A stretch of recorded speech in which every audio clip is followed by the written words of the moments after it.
This is a Thunder Game Report. Hi, I'm Randy Renner. Thunder back to practice today, getting ready for the Los Angeles Clippers. They come to town on Thursday. A lot of talk today after practice about the big comeback last night against the Denver Nuggets and that three-point guard lineup that the Thunder used to help make that rally. We had a chance to talk to Reggie Jackson about that and also to Coach Scott Brooks about some of these teams coming up because they are some of the same ones the Thunder have already played this season. And could that make a difference? Here are Reggie Jackson and Scott Brooks. Would you give us your perspective and just how this team has really turned things on in the fourth quarter? What gets you guys going? I wanted to lose. I think that's about the biggest part. We try to find ways to win, but we got to do ourselves a favor and just figure out how to get things done quarter by quarter, possession by possession, so that necessarily we don't always have to play these close, tight games. When you're not, how do you get that first quarter, just the energy, and a lot of guys were talking about that last night, that you have to have that pressure from the get-go. What's lacking to start the games? I don't know. I think our starting five will figure that out. They'll get things done.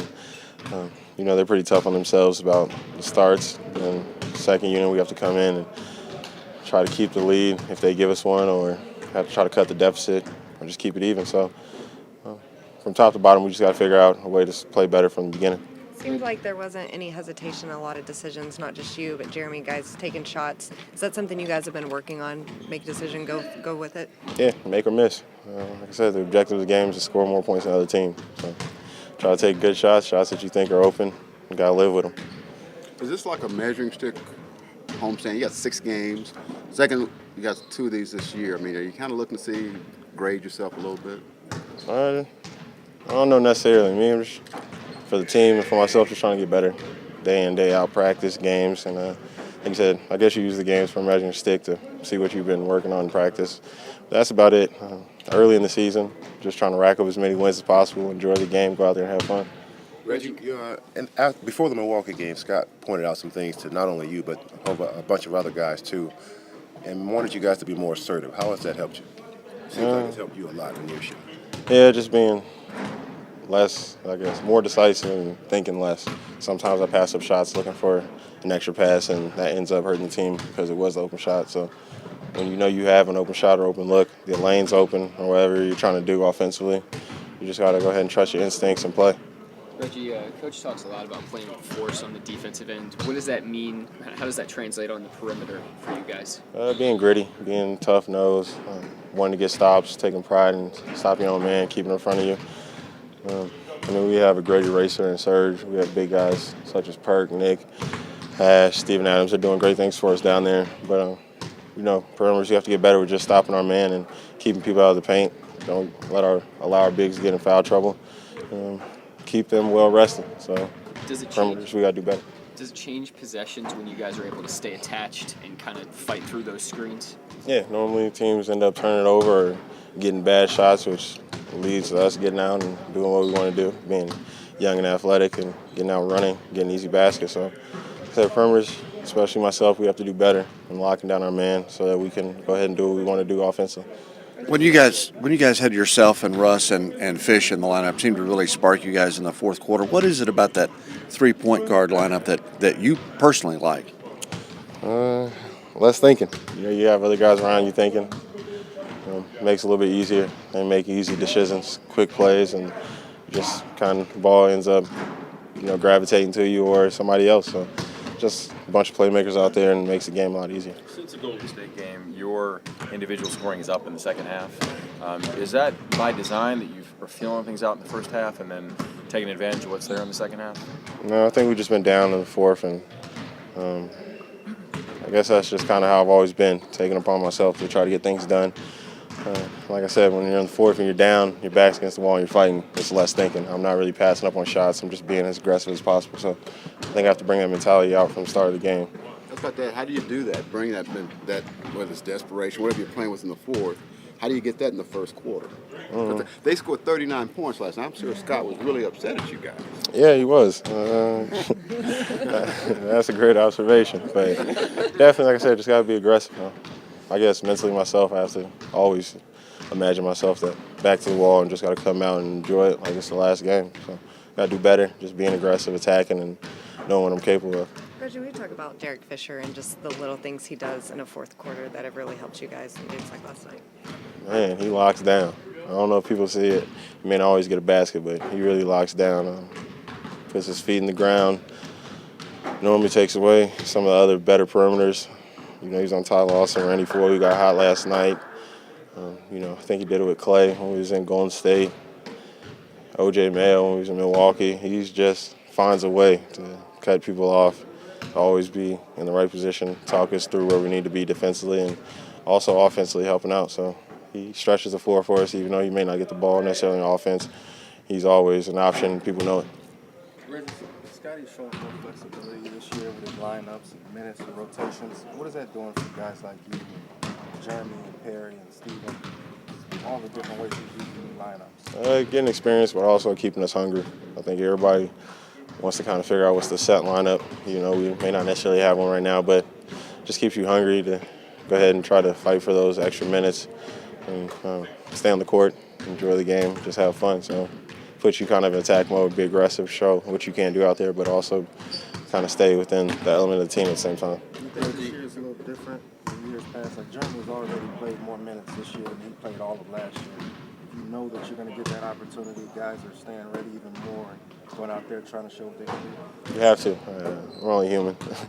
Like sometimes you make it down on yourself, feel a stretch where you're not playing. It's hard to always stay engaged, but definitely when you're not sure if your number's going to be called or not or how many minutes you're going to get, but you know there is a legit opportunity, you always stay ready because you don't want to go out there and disappoint. Reggie, you guys got the Clippers coming up on Thursday. How tough is it guarding a guy like Chris Paul, and how do you guys plan on slowing down their offense? You know, I think we have a little bit of insight on how to try to guard him. Said he's a superstar in this league. You have to try to slow him down. He's going to get his numbers, but you have to do a great job corralling him, try to take the ball out of his hand. Just find a way to slow him down. He's going to do what he's going to do, but we have to, like I said, try to slow him down and just make it hard for him. You've been real good in that window of like late third quarter, early fourth. Is that kind of the area where you plan to be more aggressive in, you feel? I think that's just naturally where I've been more aggressive, but I'm just trying to get better at just being aggressive and taking what the defense gives me and also taking some things that I want for myself personally. So just trying to get better at being aggressive, making plays for myself and others. And, hopefully the game continues to slow down day by day. You were on Lawson a lot down the stretch. Did you sort of ask for that assignment? Obviously you embraced it because you kept him between where you were in the basket and kind of shut their offense off. You were pivotal in that. Can you talk a little bit about that? I definitely can't take all the credit. We're doing a great job reading. I mean, Kevin was on him, Serge was on him, Russ. Could name almost the whole team. Felt like everybody was guarding him. But we locked in more. We knew we needed stops. We knew he was hot. So we just try to make it as difficult as possible. But I definitely try to take pride in one-on-one defense.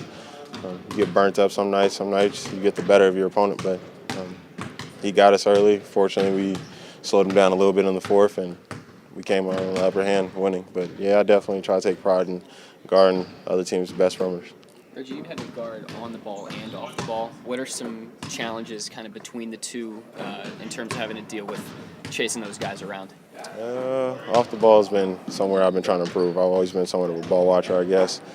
You know, I get caught sleeping and guys get open shots, so I have to continue to improve there. But like I said, just each and every man, especially myself, trying to take pride in stopping my man. I've been trying to get better on learning how to guard pin downs and floppies and whatnot.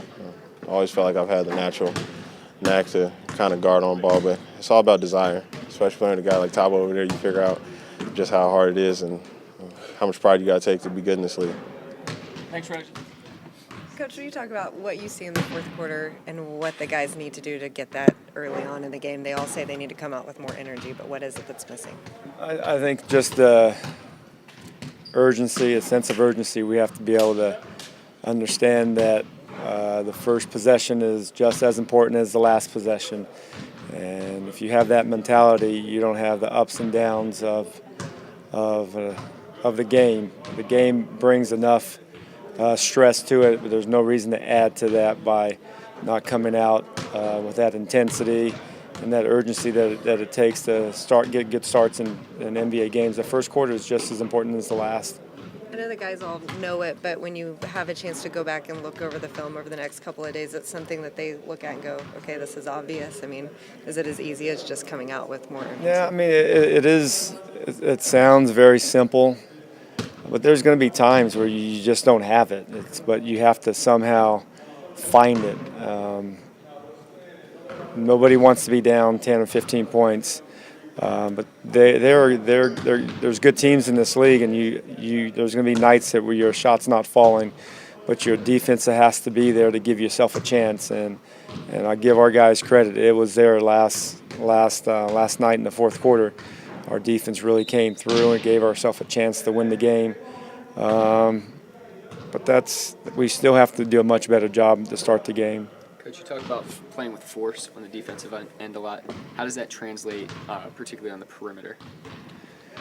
Well, it's important because the ball is the only thing that scores, and you have to have good pressure on the basketball. You can't let the player with the ball make easy decisions. So if you're soft on the basketball, he's allowed to play and go wherever he wants. And so we just want to have better focus on guarding the ball and staying in front of the ball, but putting pressure on the ball, making him feel you on the defensive end, and that's what I mean by force. And when we do that, our activity and our length and athleticism can really help our defense. And then in the interior, besides blocking shots, what are some other ways that you guys can protect the rim, or that you try to, I should say? Well, blocking shots is very important in this league, but it's at times you can get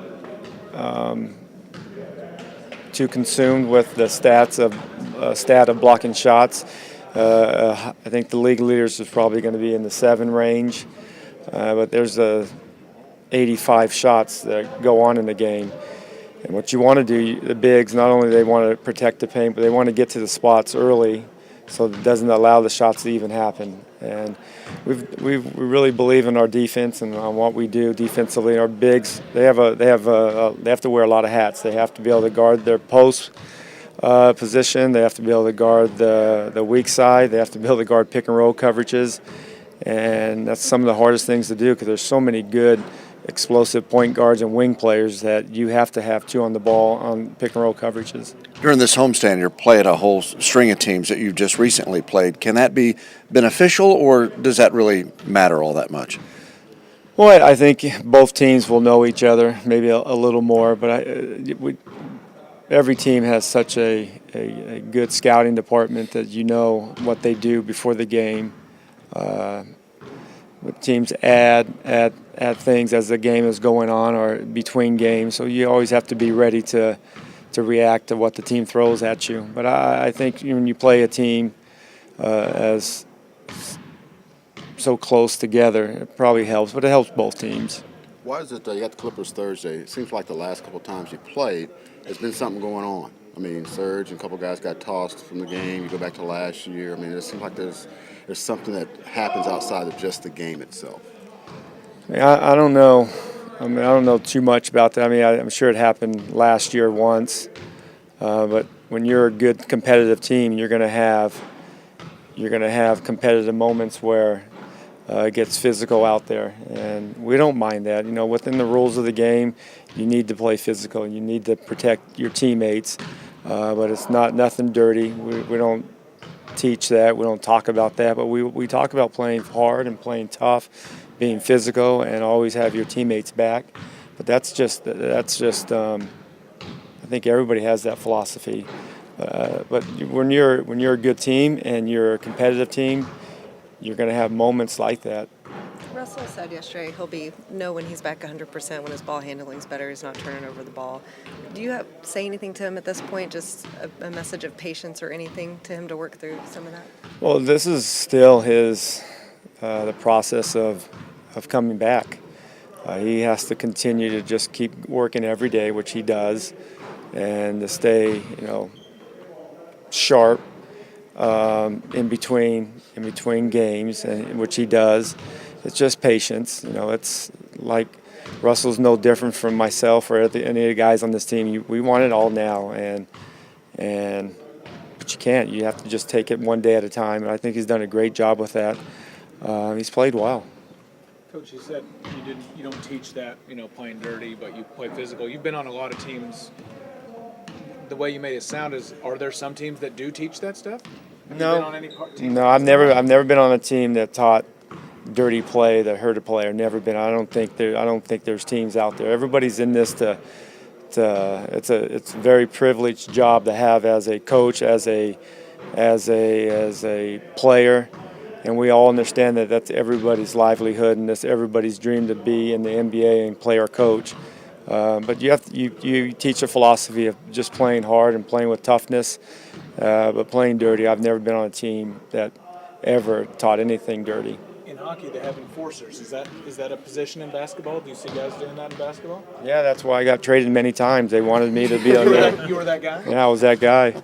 Well, I mean, looks can be deceiving. Anybody else? Coach, I was wondering if you could talk about Steve Adams a little bit. How do you feel about his development so far? I love Steve Adams. I think he's had some really good moments early part of the season, and he's still a developing player, and he's going to be that way for many years. But we like what he brings. He brings toughness. He brings good energy. Practices. He has great practice habits.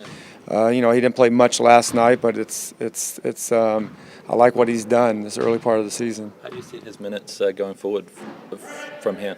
I think, like any player, they will fluctuate at times, but the minutes that he plays, I know that they're going to be played hard and be played very aggressive and physical. But it's like any player, young player in this league. The minutes, fluctuate game to game. How hard is the rookie season?